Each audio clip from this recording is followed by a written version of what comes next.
Good evening, Safe Space family, and welcome to Safe Space again. For those of you that have never come by Space, it is a place of information. It is a place of exchanging ideas, and it would be a great place if I could talk tonight. But anyway, it's a place of exchanging ideas. It's a place of learning prayers, giving testimonies. And the last thing I remember the Lord telling me of telling stories. Tonight we have, I don't want to say powerhouse, but she is a powerhouse, but she's so much more. She's a woman that I have known, we discussed it just before coming in, over a decade, but I've always admired her, really only known her professionally, but even though there was a connection there because I respected her level of expertise, I respected how professional she was, and the way she handled adversity in difficult situations or situations that could become difficult. We have Karis Townsend tonight. Welcome, Karis. Shelby, thank you so much for such a warm welcome. And it's amazing to me that, yes, it's been over a decade that we met. And I remember this very strong, self-confident woman walking into the room. And I said, wow, who is this? And so I am just so amazed at what you've been able to do. I'm so happy that you've created this platform.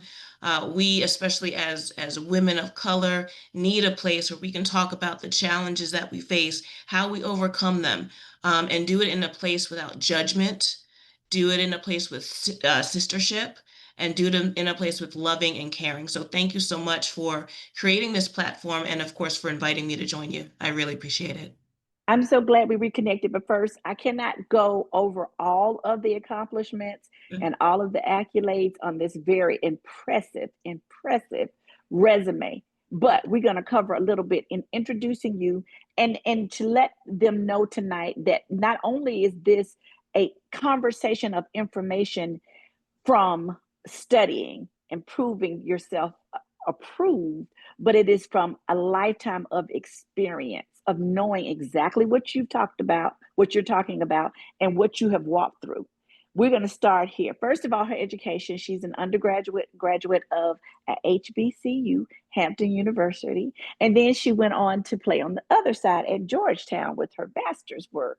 She has multiple certificates in life coaching, a master life coach certified from Transformation Academy with individual certificates in professional life coaching, goal setting life coaching, purpose life coaching, happiness life coaching, health and wellness life coaching, to name a few of the things that she has qualified herself in. In May of 2024, she transitioned out of her COO position and created Conversation with a K with Karis, a platform that educates students, professionals, and leaders about negative effects of microaggressions in the workplace, their impact on our mental health as well as our profitability, I would say our physical health. These things can run uh, in all ways in affecting our lifestyles. So, Karis, we reconnected. We've never been totally out of communication, but we reconnected because you invited me to sit in on one of your Conversations with Karis broadcasts recently in the last 2 months in talking about microaggressions. And it's something that I have experienced many times in my life, in my personal life, because in researching to talk to you, there are three types that I found: micro assault, I have to look the other two up, but I remembered that one because I remember it talking about the difference in these aggressions and actual being an aggressive person, and how dangerous though these seem to be sometimes harmless, but they're really not because they have lingering effects. So I'm going to let you talk to me about everything that I saw on your show. I saw the psychologists, I saw all of the experts speak about it, and how these, and so often in the research that I saw, and I want you to help me with this Sure. because I don't totally agree with what I read regarding how they affect us. Because one of the things that it said was that they are harmless in some aspects or unintentional is the big thing that I had the opposition to, because I think sometimes when people are being microaggressive, even in the examples they gave in my research, like rolling of your eyes, ignoring people, not listening to them when they're addressing you, I think that's intentional. So help me. Those are the nonverbal ones that I found in my research. And of Mhm. course, they go much further. So I'm going to let you take the floor here because I have a million questions from the things that I learned. But as we talk, I'll pose those questions. Absolutely, and happy to help. So let me just start with a little bit of foundation. So microaggressions were termed by Dr. James Pierce, an African American Harvard professor who created the term microaggressions, and there are actually four. So one is micro insults, Right. micro assaults, Hmm. micro invalidations, and the fourth one that's not as talked about as much is environmental microaggressions. I did not see that one. That's because it's not common. But as I've been studying this space, it's a very significant issue. And I actually have some examples from my own life where environmental microaggressions were present. And what I do at Conversations with Karis is I try and bridge the gap between my study, my intellectual study, my academic learning, and my real life experiences. Because just as you said, so many of us have experienced these, so many of us will experience these. And when I first started talking about microaggressions, I was amazed at how many people had no idea that they existed. But then when I started describing the behaviors, describing the feelings, people said, "Oh, I've been experiencing that. I just did not know what it was called." And so I kind of at this point, if I can swing back and kind of tell you my story as to how I got here. So, as you stated, I have some education, and I two things you can never take away from a person: their integrity and their education. And so I'm a firm believer in education, and then I also tell people I'm a firm believer in student loans, um, because that's how I get to the education. But what I decided to do in my climb in corporate America to becoming chief operational officer of a software company, I experienced lots of microaggressions within my career. And what happened to me was on April 3rd, 2024, my doctor said, "Miss Townsend, it looks like you've had a heart attack." Wow. And at that moment, when you see on TV and everything gets dark and it's all cloudy, that's what happened to me. And then as I continued on my medical treatments, my cardiologist, my specialist said, "I cannot find anything wrong with you. It's not high blood pressure. It's not your weight. I don't smoke." All of the telltale signs that lead to heart attack were not present in my body. And he said, "This is all stress related." Stress. He said, "And there's nothing I can do for that. That you're going to have to fix yourself." And so I knew what it was. I knew what it was. The moment he said that, I knew exactly what it was. I didn't have to guess. I didn't have to think about it. I knew that it was the stress that I was experiencing at the workplace. I knew it was microaggressions that I was experiencing because I'd experienced them before. And May 1 of that same year, so 3.5 weeks later, I transitioned out of that role. And I You made didn't that waste choice. any time. You I had to did save your not. No, life. no, You had there's to no, save your there's no life. reason. There's no reason to waste any time. To Hmm. continue, to continue in a space that was literally making me sick did not make any sense. Hmm. So I did a lot of praying, and I walked out on faith because I did not have another job. And I told myself, you can have money and be dead, or make a transition, stay alive, and help people. And that's when Conversations with Karis was born. I decided that at that time, I was going to take this experience and turn it into something positive to prevent people from going through what I had gone through. And that was Hmm. really it. I mean, it's just that simple. Um, and as I've been going through this journey, what you have to understand about the effects of microaggressions is it's a cumulative effect. It Right. wasn't that one job. It wasn't that one person. It wasn't Hmm. that one experience. And then I was looking at my journey, I started experiencing microaggressions my very first job out of college. The very first one. And it wasn't because I was Black. It wasn't because I was female. It was because of my age. Too And the young person did not feel I'd earned the right for my to position. be in the room, I right? did not earn the right to be in the room. And he made it his mission to make me miserable.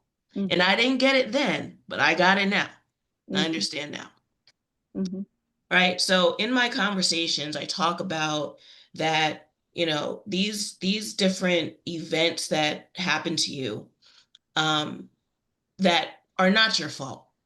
Microaggressions are based in or rooted in bias, bigotry, misogyny, and racism. That's it. That's all that they are rooted in. And that is not something that you cause. That's on the other person.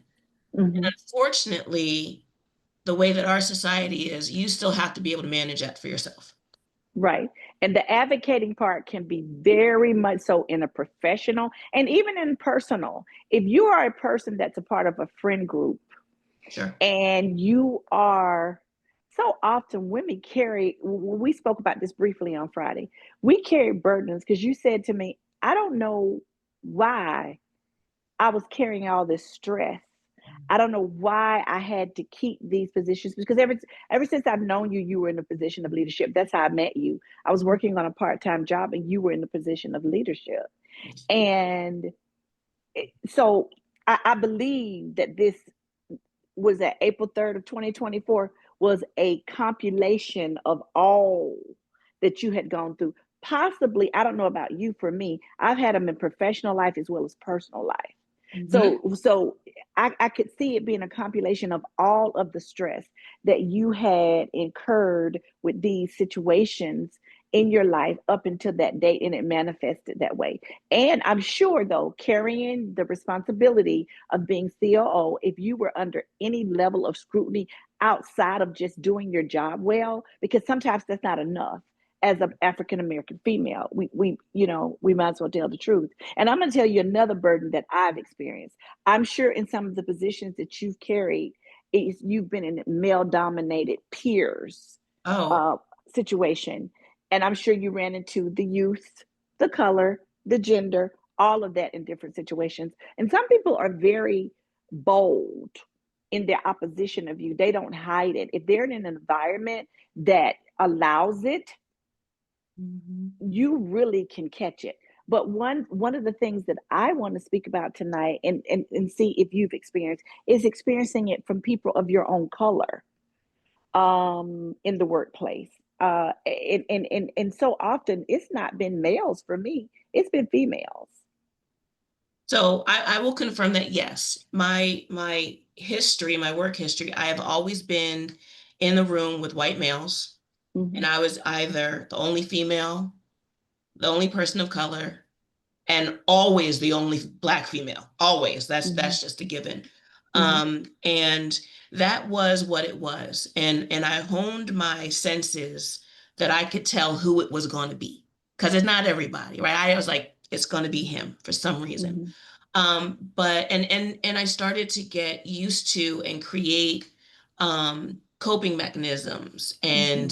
and ways to train myself to walk into a room and manage it. As an example, there was one gentleman, and it was his goal. It was his goal to try and push me down and push me out. And again, I was in a leadership role. So I had theme music.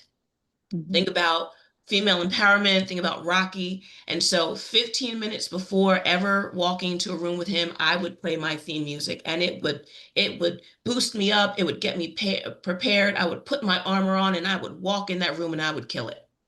Mm-hmm. But back to your main point is I have had one experience where the microaggressions came from Black women in the work environment, and Mm-hmm. that was devastating. Mm-hmm. It was more harmful and hurtful. And it just made me question, like, why? We are Mm-hmm. all walking out into the same America. We have to walk out into the same challenges. Why are we harming each other? It's And hard to advocate against that too. You almost are shocked. You're taken aback. I remember at 27. on the same job I'm on now, there was an older Black female in HR. Mm-hmm. And I looked up to her. Mm-hmm. And I remember applying for a promotion, and she almost but verbally attacked me in the hallway of the job, telling me basically that I looked too nice and I didn't look like I needed a promotion. She attacked my attire, my jewelry, anything that she thought she could attack. And so I knew there was no need in applying for any type of promotion as long as she was in HR. Mm-hmm. I remember how she bruised me. Yes. Yes. And it hits you harder when it's not only just your people, but a woman. I've had the situation with Black males, and that hurts. But a Black woman, Mm-hmm, it scars you. It's a deeper level of trauma because you're thinking you understand what this feels like. I mm-hmm, know you've been here. So now how are you going to turn the tables and now you're the perpetrator? You're facilitating absolutely. this behavior to hurt another Black female. And how Mm-hmm. can you do that to me?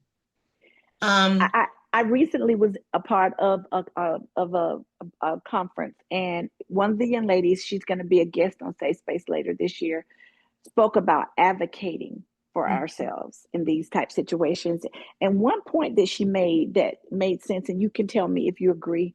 She said, being that one Black female in the room, or when one additional one is added, sometimes Black females feel threatened Oh, and sure. they feel that they have to, instead of being inclusive to you, teaching you so you both can move along, they feel they have to gatekeep and protect their territory. So in my past, when I worked with the organizations where it was all white males and me, when I will just be direct, when other Black females came into the ecosystem, we actually got really, really close. That's And we because of you. supported each other and we Right, celebrated each other and we looked out for each other.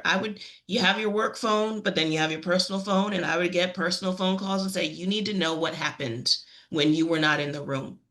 And right. so, because we had that support system, we were able to make sure that the other one wasn't walking into something that's very detrimental. Now, on the flip side of that, I've been in work environments where it was all white, all Black females. There were no white males. There may be a few white females, a couple of Latina females, but the way that the Black women, and it seems as if when you're the newcomer to a group of Black women, at least from my experience, that is when those microaggressions come out because you're Mm-hmm, either coming in again to disrupt, coming mm-hmm, in to change their ecosystem, mm-hmm, or there's something about you walking into that space that's an intimidation. And instead of embracing each other and saying, hey, new person, come here and show us and teach us and help us and let's mentor each other, it becomes a mm-hmm, combative situation. And mm-hmm. so I have my little coping mechanisms and my rules. I'm going to tell you one that I use for that situation because quite frankly, my friends don't have to be in the workplace. I've got plenty of them outside. That's right. So here I ask myself three questions to know if I care. Three questions to know if I'm going to care, if I'm going to advocate, if I'm going to fight. So the individual or individuals, do I respect them? If I don't, why am I worried about people, how people feel or treat me if I don't respect them anyway? Mm-hmm, Number two, do I have to see them every day? If I mm-hmm, have to see them every day, then I have to figure out something because I don't want to make my work environment hostile. I'm not concerned with theirs, I'm concerned with mine. So then I right. think about that.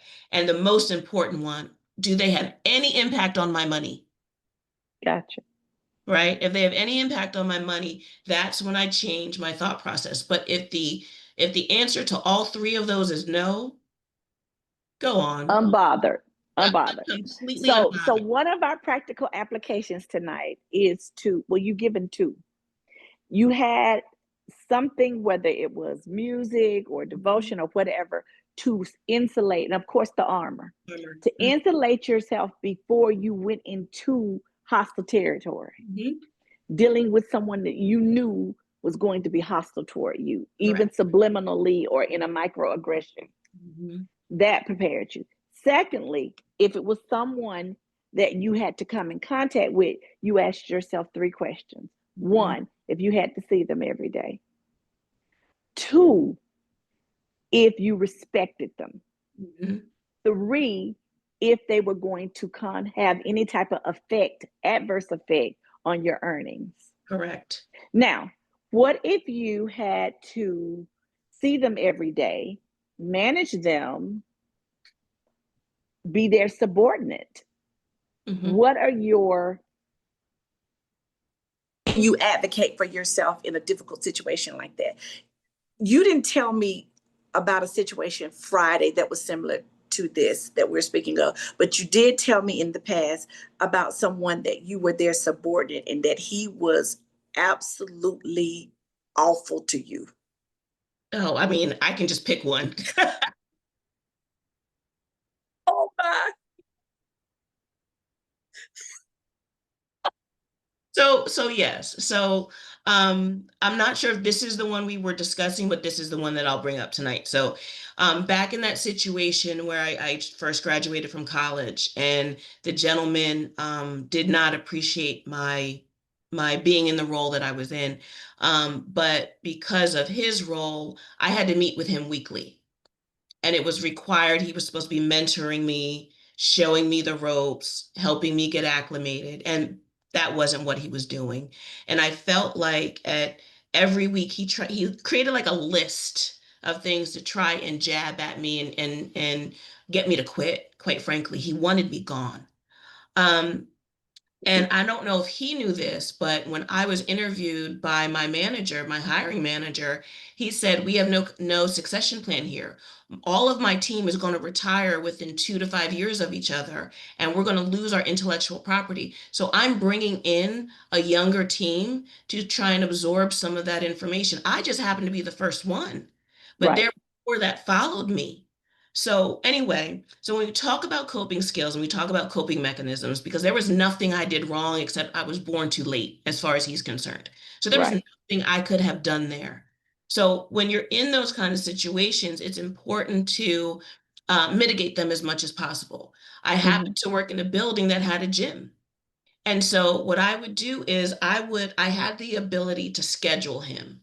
So I would schedule him for my last meeting of the day. And then I would take myself to the gym and I would take out all that aggression, all that anger. Instead of internalizing it, I Mm-hmm. didn't cry about it. I didn't woe is me. I took it out on the heavy bag, on the treadmill, on the weights. And I swear that man kept me a size 4 for 3 years and had no idea. I was watching something the other day about Michelle Obama, and they were talking about how she was scrutinized and what she gave up Yes, career wise to support Barack, and that she took up boxing yes, for that reason, to have something to beat up, yes, because she couldn't beat up the people that were really aggravating and taking her through, because of course she was scrutinized unfairly at all levels, how she raised her children, what she did, what she did not do, and she brought something to that role that no first lady, quite frankly, had ever done, and sure, definitely none since her have done. sure, sure. um so so I get what you're saying, but I remember one of the things, I guess what I'm looking for my audience is the rawness of what you've been through. And one of the things that you said earlier, you reminded me of when you said just a moment ago that you took it out on that bag. But did you really?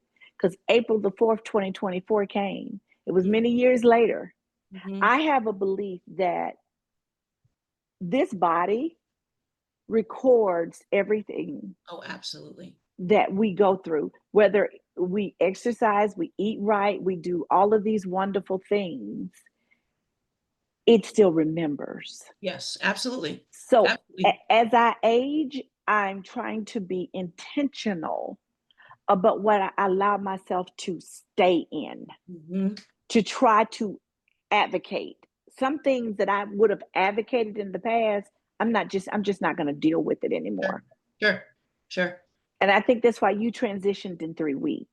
Yes. because Ready. you might, if you were younger, and of course you're still very young, but Thank if you. you were younger than you were in 2024, you might have had more of a struggle, even though you were fighting for your life in a sense. Sure. And I'm sure that would have been a punch. Anyone having a heart attack with no health issues and it being totally brought on by stress will have something very serious to contemplate. Mhm. However, I think sometimes, as we discussed Friday, we hold on and fight for things. And when you sit down and really think about it, what are you trying to prove? What are you Exactly. doing? And I believe when you say no, in many instances, it's when God says no. And it's Mhm. when He gives you the ability to recreate, transition into something else that you would have never had the courage to do. And I think sometimes also these things happening to us is the reason because He wants us to move, that Mhm. it happens, because we won't do it on our own because we're holding on to something that if we really sit down and think about it, what you said to me Friday was, why was I, who was I trying to, what, Who was I trying to compete with? That's what I said to you. I remember that. Yes. So I've always been very ambitious, starting from, a young person. I wanted to be the only freshman on the varsity track team. So I practiced and I ran and I did it. And I've had all of these kinds of things throughout my life, from personal to career.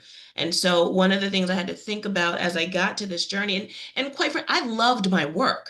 So it's mhm. it's not that. I It's love never the my work, it's always the people. it's the people. I love the contributions that I've made. I've loved the lasting work I've put out into the environment. I love the people that I have helped. I've had some people come back to me and tell me that I mentored them and I changed the way they thought about something in their life or travel or how they wanted to show up in the world. And so Mhm. that part I appreciate. But as I was reflecting and all of the struggle that I put myself through, my question was, why? Now, again, when we go back to education and knowledge, I'm very grateful for those experiences because I know so much about so many things and I can Mhm. do way more than I ever expected I'd be able to do. But I may have been able to do the same thing on a different course. I don't know. But what I You do, would have because of who you are. I'm sorry, say again? You would have because of who you are. Yeah, I probably would have figured something out. But I was very focused, and I don't know if I was chasing a title. I think I was chasing money, to be quite frank. Um, Right. But and that's good, you know. You have to be honest with yourself. Mhm. Yeah, that's never the answer. That's never the answer. And you're right. So when this occurred, it was not even a question for me. But I want to go back to something you said about, do you ever really get over your experiences in this vein? And the answer is no. And when I first started, I spent 18 months working on my content, for Conversations with Karis. 18 months getting everything out of here and onto a piece of paper, and then made it so that I could transfer the information in an understandable way. But as I was relaying all of these traumatic things that happened, and the boxing is a little gauge to take some of the pressure off. It helps in the moment, right? So you still have to have those kinds of things. You still have to release the pressure when you're having these experiences. But as I was recounting all of these and putting pen to paper, I got severely depressed and I slept for 2.5 days. And I mean, I just went to bed because my body had another reaction to saying, it happened here, it happened here, it was this person, it was that person. And I'm writing down the person's name. I'm writing down the situation. I'm writing down how I felt. I'm writing down that no one was there to help me, even though everyone knew that it was happening to me. And as I was doing that, it just brought up so much in myself that my body shut down. My body could not handle it. And my brain said, go to bed. Um, Now, I am grateful though for having that experience. I'm grateful for being able to take that information out of here and put it to pen and put it to paper because of the people that I've been meeting as I've been having these conversations. And Shelby, I have met some people. I met a young woman. married, 3 kids, 2 PhDs, and she thought about committing suicide, Oh, wow. all because she could not take the microaggressive stress that she experienced walking into work. And she's an educator. And when understanding and hearing what happens in the education system when you're a Black female, I was floored. And the fact that her husband was supportive enough to recognize what it was, and they were both um, self-aware enough to recognize she needed help, and she got much needed therapy. But think about that. Think about this mother, this wife, this educated woman giving back to the community, to society, and she thought about taking her own life because of someone else's behavior. And you have to Insecurities, understand, jealousies. yeah, It's but that's not terrible. normal. I Mm-mm, I met this one woman. She went on short-term disability from her job twice because of microaggressions. That's mhm, impacting your income. That's impacting your relationship with your husband. There are all of these things that are ripple effects of these microaggressions that you aren't deserving of. mhm, So how do we combat them? Right? How do we advocate? How do we, as bystanders, that was one of my big things. mhm, Because again, my personal phone would ring and mhm. I would get I don't know why he treated you that way. I don't know why he said anything, why he said that to you. And in my head, I'm like, but you were sitting there and you were silent. And didn't say a word. You said That's nothing. right. Nothing. You said And nothing. people know, they know when you are targeted, they know when you're being treated unfairly, but 90% of the time or more, no Mhm. one says anything.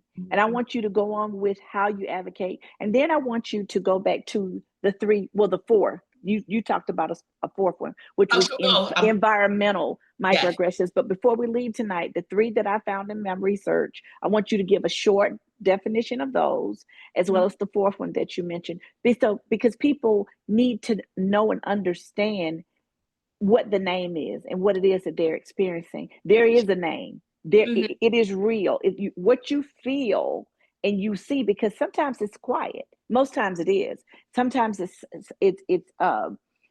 subliminal. Sometimes it is body language. I've noticed in my research that a lot of it is body language. And the way when your body responds, it's telling you something. Mhm. Go ahead. I'm sorry. Go Yes, ahead. and I also want to touch on when we opened, you said you were confused about sometimes the literature says it's unconscious. Right. So I It's want to, not intentional. not And intentional. I don't agree with that all the time. I'm sure maybe sometimes, because one of the examples they gave is like when there's a racial thing. And I've had this done to me, not so much in my older years, coming into my 50s, but definitely in the early part of my career, that they had to comment on the fact that I had a decent command of the English language. Language. Absolutely. I mean that's a common one. But let me give you an example of an unintentional microaggression, just from an example I had. I was managing this team, and I said to my managers, "We're going through an expansion, so I need all of you to plan out your what your team is going to look like and what resources you need. So you're going to get 3 people, you're going to get 10 people, you're going to get 2 people, etc." And one of the things that we had, and I talk about this in my leadership conversations as well. One of the things we had, we wore polos as part of the uniform. So we had to order enough polos to satisfy the incoming new staff. And long story short, or fast forward, there was a young lady that didn't get a polo. And she didn't get a polo because I couldn't order anymore after the initial order because they were on back order. And she was amazing. She was smart. The clients loved her. She picked up the work like that. She was amazing. She was a team player. Everybody loved her. One day I got a phone call that she quit. And I was just shocked because I didn't know there was any problems. But as I dug deeper and asked more questions to find out what the real reason was, it was because she never got a polo. So she never felt as if she was included as part of the team. Now, how does this go back to unintentional microaggressions? So the manager of that area, the regional manager, he was a male, but when he envisioned his team, he envisioned it to be all men. So Mm, he only ordered male polos. That was unintentional because he hired a female. I did not tell him he had to hire a female. I wasn't that granular on their rosters. So he Mm-hmm. saw something in her. He recognized in her and he brought her into the team. But his microaggression was based on a misogynistic thought Mm-hmm. process that he Bias. was going to be all males. Mm-hmm. So that's how it can be unintentional. That's how it can be subconscious. Okay. Get it. I So get it. in that way. So now back to what you actually asked me about, um, the four different types of microaggressions. I'm going to end with Mm-hmm. environmental because that's the one that no one really talks about, but that Mm-hmm. can be huge. So we have micro insults, right? So microaggressions in general are small slights, right? They're small comments, gestures. They can be written, they can be verbal, and they can be nonverbal. Okay, so it's just a slight to a person, an individual. Um, and micro invalidation, the one that happened across the board in my environment, in my work environment, I don't see color, right? You know, Mm-hmm. and what happens is people think that they're telling you that they don't care about your color, but what they're doing when they say I don't see color, you're invalidating me and my heritage, my ancestors. I'm very proud to be a Black woman. I want you to see it. Absolutely. I want it to be Mm-hmm. acknowledged. I'm a walking billboard of survival That's right. because my people before me survived so I can sit here. So you'd better see this color. I Mm-hmm. just don't want you treating me any differently or thinking I am less than because of the color. That's right. Okay. So a micro insult goes back to what you were saying. Oh, I didn't realize you could be, or people like you could speak so intelligently. Exactly. I would not have expected you to be an A student. That's right. I had one teacher growing up, and she said, "Oh, I didn't expect you to be this smart. Exactly. What else did you have to measure my intelligence against other than what I'm showing you?" Right? Mm-hmm. Mm-hmm. And then so micro assaults, that can be, remember back during COVID and people were saying, the China flu, Right. right? And it was assaulting a whole entire people, and the individual assaults of people being berated and yelled at in public. They Mm-hmm. weren't being hit, they weren't being physically touched, but just the verbal assaults, the verbal comments, that's a micro assault. Gotcha. So now let's go back to environmental microaggressions. And this one, I want to give an example from a real life environment that I worked in. And those are when your environment is set up so that it's not inclusive. So think about, a work environment where it's all pictures of white communities, right? This one is a little bit different because it was a environmental invalidation, or I'm sorry, environmental microaggression for young breastfeeding mothers. Mm-hmm. So I worked at this company, and there were Mm-hmm. three or four of them that, early 20s, first child, still breastfeeding, etc. And instead of having a safe space for the mothers to go and express their milk, they were put in a janitor's closet. Oh my goodness. In the janitor's closet that the janitors still used, in a janitor's closet with all of the chemicals and mops and brooms and dirt and dust and nastiness that they had to go and pump for sustenance for their children. On the outside of the door was a sign. One side said occupied, the other side said not occupied, and there was no lock. They could not lock themselves into a safe environment, and they had to go through this. And I spoke to them about it afterwards. I said, why didn't you say something? Why didn't you go to human resources, et cetera? And they just felt that they would not have been heard. Now, See I that because who would agree to that from the beginning? Why didn't someone in human resources or in management object to that not being exactly. appropriate? Exactly. But not only that, it was illegal. So here's where we talk about advocating for yourself. The first thing, especially with an environmental microaggression, and oh, let me go back. I tell people when you start at an organization, you start a job, read everything. They send you policies, people just kind of sign them and go on. Stop and read everything, because in one situation, and I don't think I have time to go through this story, but I got my microaggressor because he violated an HR policy. Perfect. As microaggressions going unchecked Mhm. always, always, always lead to HR violations. So if you know your company's policies and you Mhm. know the chain of command, the Mhm. minute I was able to, I got them. The minute I was able to have that realization, I wrote it up. This is a violation of policy number 123-9. Mhm. I sent it. Then it was out of my hands. Mhm. I didn't have to self-advocate any longer.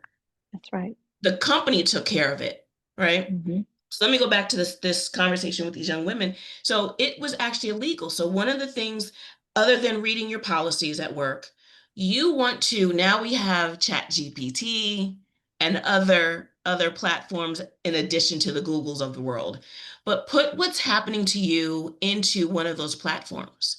If one of those young ladies, or myself at the time, I was not in this space, so I was not aware, if you just Googled it, it literally was illegal.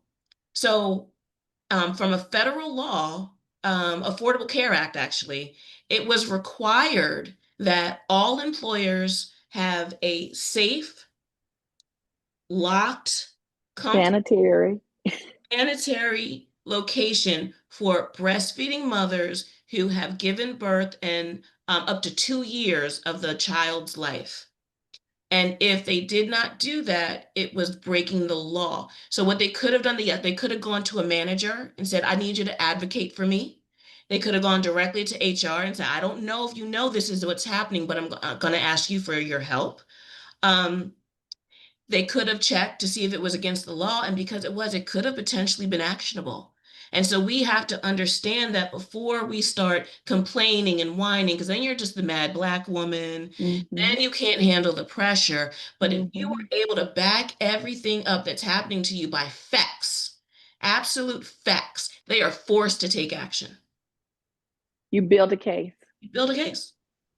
And we have to do, unfortunately, we have to do that with everything. Other demographics within the working environment, they can go boo-hoo and start crying, and the whole world has to shut down and things have to change. That's But true. but but Black women, we can't cry at work because then we can't handle it, right? We can't get upset. Other female demographics, they can get upset, they can get all red and puffy face and yelling like, oh my And gosh, all kind of you excuses are made as to did." why. I Right. saw a case like that recently. Well, she was overwhelmed because this. And so she would get 3 weeks of vacation. Just go on vacation. Don't worry about it, or we'll consider it PTO. You go and relax yourself and gather yourself, but not us. That doesn't happen. We might get written up for disturbing the work environment in the same scenario, And right? then your But if it's reputation, the your law, professional reputation is. exactly, absolutely. Mhm. But if it's factor law, they have nothing else to stand on but fixing it. Mhm. Hmm. So did I cover the pieces that you wanted me to You cover? did. You Okay. did very And much just so for thoroughly. one little additional comment for those of your listeners that are leaders, there is a financial cost to not managing microaggressions on your teams and in your work environments. There can be a financial cost from attrition, lawsuits, but most importantly, the one that falls under the radar is lack of productivity. I was about to say productivity. I was about to say that. Lack of Has product. to be. It touches the innermost parts of a person. So, how can you be the best you that you can be? And when you're not the best you don't perform at optimum levels. It's impossible But here's the thing, it's not just you, it's the people around you. because I was they're facilitating it. Yeah, well, no, the people around you that care but Oh, don't got you. know how Yes. to support. And I Hmm. say this because I had a I get that. situation where I was again in management and I had three managers underneath me. And what they were doing was they were creating a wall to Running protect me. interference. running interference. I Mhm. didn't need them to do it. I needed them to go do their job, Right. right? But they were too busy But they protecting were you. too busy protecting me. And that Mhm. cost the company tens of thousands of dollars. And it was Mhm. because of one individual, just one, Mhm. just one. And if they had gotten him straight or excused him from the company, Mhm. none of that would have been necessary. But that's why leaders need to make sure that when you see it, you do something about it. It's very important as a leader to do something about it. Call to action. I believe everything you said, but let me ask you this. Mhm. Now, when a woman builds a case in a work environment and she has built the case based on their policy, when the residual Oh, yeah. happens and the dust settles, because things don't go back to the way they were, because then you're a threat, you're a troublemaker. So, of course, we always have to perform at an optimal level, always, or Mhm. above optimum, to be even, to even be able to try to have a level playing field. But when you're dealing with that and you have this residual, this unspoken pink elephant in the room, um, you could be witch hunted Mhm. because you can't. You're almost in a position then that some in some situations that you can't make a mistake. Mhm. It's not because you're being there's traps being laid. You're being witch hunted. How do you navigate a hostile environment after you've won? So I may have a different take on this than some others. Okay. Okay. I am a very strategic thinker. So Mm-hmm. I'm thinking 10 steps ahead.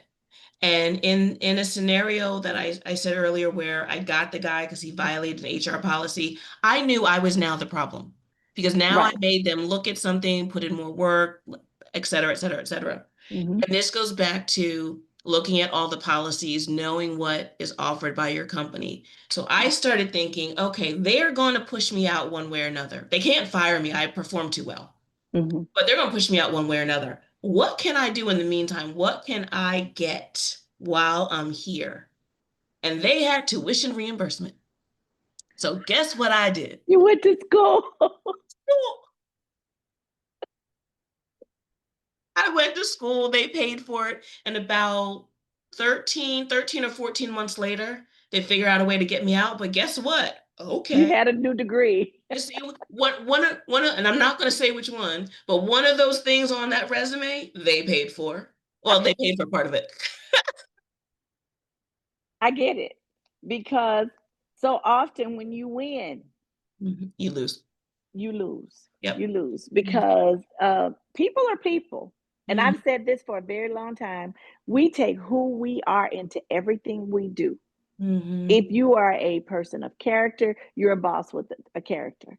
If Mhm. you are a person that's always scheming and plotting, and you're a boss that's always scheming and plotting. And inevitably, sometimes you're in an environment that people that don't look like us have a character and they will insulate you and not allow that residual to cause your career to be derailed. But Mhm. 90% of the time, you put a dart on your back. So, Yeah. depending on the life situation you're in, because so often, when you and I were talking Friday, you were talking about what did I have to prove? Well, there's nothing wrong with being ambitious. There's nothing wrong with being a high achiever. As we stated earlier, it was never the work that Right. put you under all of this stress. It was people. Yeah. So you have to learn, you have this double-edged sword of having to navigate through these minefields of people just to do your job.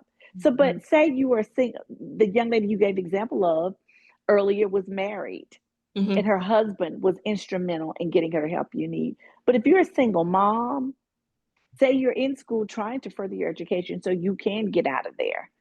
You have so many, sometimes Yeah. parents now are sandwiched Mhm. between two generations. Mhm. They're caregiving for their parents, they're caregiving for their kids. They don't have, it's not but so many pieces of us. Yes. So And they don't, you're childless and so am I. So maybe we had a little more liquidity to say, sure. okay, I'm going to leave this job. But sometimes people don't. So they find themselves trapped in absorbing all of this, for lack of a better term, mess. And you got to Yes. figure out a way to survive and be okay. Well, and I will tell you, short-term disability is a really, really good option. I had one, have a therapist. I have a therapist now. I believe in therapy. I think everyone should have a therapist. We are all trying to figure out this thing called life, and Hmm. things come that we don't will. Things come that we Hmm. can't control, but we still have to manage it. So everyone, there's nothing else you take away from this conversation is go find a therapist that works for you. Because I had one that wanted to put me out on short-term disability at one point in time. And if you're finding, and I know people who've gone out, and if you're finding yourself so stressed that you cannot function, it is a really good and viable tool. Because without you being okay, without your body being okay, without you mentally being okay, ready, and engaged, you can't do anything. You can't support, you can't help. Put your oxygen mask on first, right? Right. So that can be a very viable option. And there's nothing wrong with that. There's nothing wrong with saying, I need help. There's nothing Right. wrong with saying, I cannot carry this burden one more second. I need to lay it down. And you lay it down. And what resources you can find in your support system, whether it's in your churches or your family, or I have what I call my 48-hour rule, and I'm going to give this to you freely. My 48-hour rule is when I cannot carry something. And I don't mean something significant like a death in the family or an illness or something major, but I mean the stresses are just coming at me. I give myself 48 hours to do whatever I need to do to get through it. If that's 48 hours of crying, I cry. If it's Hmm. going to a hotel, getting in the bed, watching TV and ordering room service for 48 hours, whatever it is, I don't ask for anyone's permission nor their approval. Hmm. But at the end of that 48-hour timeline, I look at it, 48 hours is over, get to work. That works for me. So that can be a tool, because sometimes what happens is if we don't give ourselves a little bit of relief, then it compounds. We need to release the pressure a little bit by a little bit. So that's one thing. Going out on short-term disability is another. Being strategic. I want to be at it. You will not you will not understand the empowerment of sitting in an organization and saying, I am planning to be out of here in 90 days. You don't even know it's happening. And when I go out, everything's going to blow up on you because you have no idea how much I managed. Yeah, so often people never know how much you do until you're gone. I Mhm, had that stated to me one time. It's like, and this superior, she was a black female and she wasn't very kind to me. mhm, But when I left and removed myself for a period of time, and it wasn't a short period of time, when I came back, she said to me, and she's no longer living, she said to me, you saved me repeatedly by doing your job the way you did it. Because mhm, if she had had it her way, she would have minimized the way I did my job. But, and I believe that navigating all of this, first, I want to say thank you for talking to my audience, which is probably predominantly African American, about therapy. mhm, Whether you seek it at your church, you seek it through a professional. I advise, even if you go to a professional, that they be a person of faith, because I believe, in combination with what it is that they do, that God undergirds everything for us. mhm, And we need Him in our lives to even make it through therapy, is my belief. mhm, However, if you seek it, make sure that you go in with both feet, willingly, not kicking and screaming, and not going in with disbelief. You have to be open so you can truly pour out and help yourself, because it is, I believe it is something that's helpful to many people and that you need it. We have not been taught that it's okay to relieve ourselves. We've not been taught that it's okay to grieve. We've not been taught it's okay to be nice to ourselves in so many instances. Sometimes self-forgiveness and giving yourself a break and a gap, especially sometimes if you are a person that is driven or a high achiever. You believe sometimes you just go, go, go, go, go. And even when you're hit, that you don't lay down and see about yourself for 48 hours or for 48 minutes, that you cannot lick your wounds. And this stuff compiles. It piles and piles and piles and piles. And sooner or later, you're going to pay the cost some type of way, whether it's through your relationships, through your health, through God knows what else, or basically all of the above. It will manifest in some way. So we have to do better in taking care of ourselves and giving ourselves grace to have a plan to be able to work through these things. If it's cry for 48 hours and eat and disconnect from the world, that's what you do, whatever that means for you and what it looks like for you. But you need something. You can't just keep going. Right. Right. And can I add a little bit about the therapy piece? Absolutely. One thing I want people to understand is not every therapist is the right fit. That's right. And so what I hear is I went to therapy and it didn't work for me. Well, you went to the wrong therapist. I've been to therapists and I'm like, this is not the connection. Thank you. Thank you. I think about it this way. When I go look for a pair of shoes, I try on multiple pairs. Quite often, therapists will give you introductory sessions. Some of them may not even charge you, some may be at a fraction of the cost, because a good therapist wants to know if they're a good fit for you too. Because they want you to get better. I They went to a want you to grief get better. counselor after my mom's death. She was not a fit. And it's like you're saying, sometimes now I even try on the same shoe in the same size, a different pair, because not all of them are made just alike. Yes. They fit my foot differently. It You're fits right. your foot differently. And a therapist may not, the therapist that helps you for whatever you're going through at that moment may not be the therapist you expect, may not be in the body that you expect. I've had white males, I've had white females, I've had Latina, I had one Latina female, I had one Indian man from India, one Indian man. So it's not necessarily the package, right? I've also had Black females. There's something very specific depending on what you're going through that only Black females can help you with.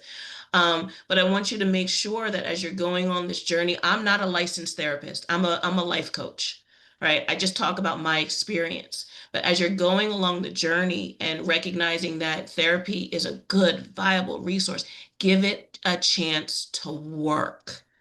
Right. Don't get discouraged if the first one or two or maybe even three aren't the right fit for you. It's kind of like dating, right? Or even doctors now. Right. I'm noticing I've tried consciously with going through what I went through with my mom to have all of my doctors, and this is a decision I made, be Black female. Because as you just alluded to, there are certain things that I can communicate to them that no other doctor, even a woman, will understand because they're not a Black female. Yeah. But I've gone to one lately that was recommended to me through my primary care physician because it was time for me to go, because I have a Crohn's history. It was time for me to find a new gastrologist because my long-term one retired, and he happened to be of Middle Eastern descent. So I consciously looked for a Black female. The one that I went to, no ma'am. I'm looking for another one. Yeah. And even when I nailed it down to be that specific, and also the dentist, the new dentist, my dentist retired. I went to a new one. No, you have to feel, and I've seen the time, Karis, that I would have, because I've always tried to adjust to please and not be a problem. And that's not good. You extreme of anything is not good. Being always a problem and everything having to fit you like this is not good when you are in a situation where it affects many others. Okay, your ring needs to fit you like that. But when you're working on a team, you have to be flexible too. But at the same token, you should not have to adjust to be flexible for everything that you're taking part in. So with my care now, if I don't feel that this person is representing what I need to hear and dealing with me in the way that I'm communicating with them back and forth, I don't want to see you. I'm not even comfortable to open my mouth and let you stick me or do whatever. No, I don't have the feeling that I need to have from you, that you see me. You see a lot of people every day but do you see me? Mm-hmm. Mm-hmm. Because until you cannot satisfactorily meet my need. Yes. Yes. And I will tell you, this may be, it's a byproduct of having a heart attack. And I'm not going to say that this is the best thing that ever happened to me, because it's not. It was an eye opener for me. And I used to do the same thing. I would be pliable. I would adjust to what other people needed. And then as I was going through this journey and I was just thinking about my experiences, my history, and I said, well, who in the heck ever adjusts to me? Why doesn't They don't anybody have to. adjust to me? When you're the Because pliable I one, didn't they don't have to. I didn't make them. And so I was giving up too much without getting the support in return, because no one had to adjust to me. And that came to an end very quickly.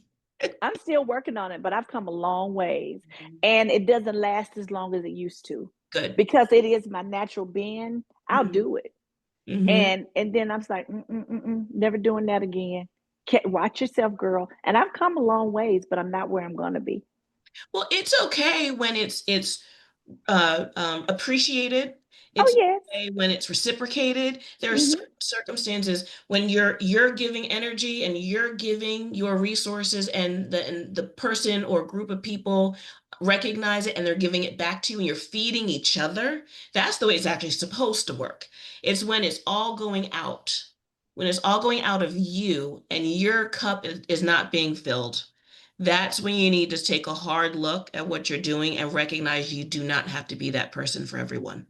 But most times, unfortunately, in the times that we live in the world that we live in, and I don't like to be extreme about anything because there are always extenuating circumstances and situations, and I try to find them out. And I also look at me. But in most situations, even if it begins that way, if you're not careful, it will turn into a situation where you're doing all of the pouring. And even in personal relationships, because those people that are not going to become a taker from you because they expect that from you, they're not going to allow it, just like you won't allow it. If you are a person that is always pouring, you almost have like an internal valve, for lack of a better term, to say, okay, it's time you kick in. You can't let this person just bend until their back is broken. It's time that you kick in, and you're gonna say to them, hey, stand up, stand up. Mhm. I'm gonna bend some, and we'll get this done. But in a lot of situations, personal work, if you're not careful and you are that pliable person, it becomes an expectation instead of a blessing. Exactly. But there are also times that people are friends or relationships for a season, Mm-hmm. and sometimes the season is over. Mm-hmm. And I will say that in the past 5 years, there have been some people I've known for a very long time that I invited to exit out of my life I get it. because they were taking too much. It's a little bit different in the work environment, It right? is. Because you still have to pay your bills, so you're gonna have to figure that out. But if Mm-hmm. it's something on a personal level, I no longer let personal people into my space or allow them to remain in my space if they're just takers and they're taking from me. I get it. And sometimes you can teach people how to do better, but they have to be willing. It is always a two-way street. You cannot carry all of anything on you. But we're a little over time, and I like to be on time starting as well as ending. And I know this has gone by really fast because it's been enjoyable and you have been an excellent, informative guest. And I Thank thank you so very much for giving Safe Space your time tonight.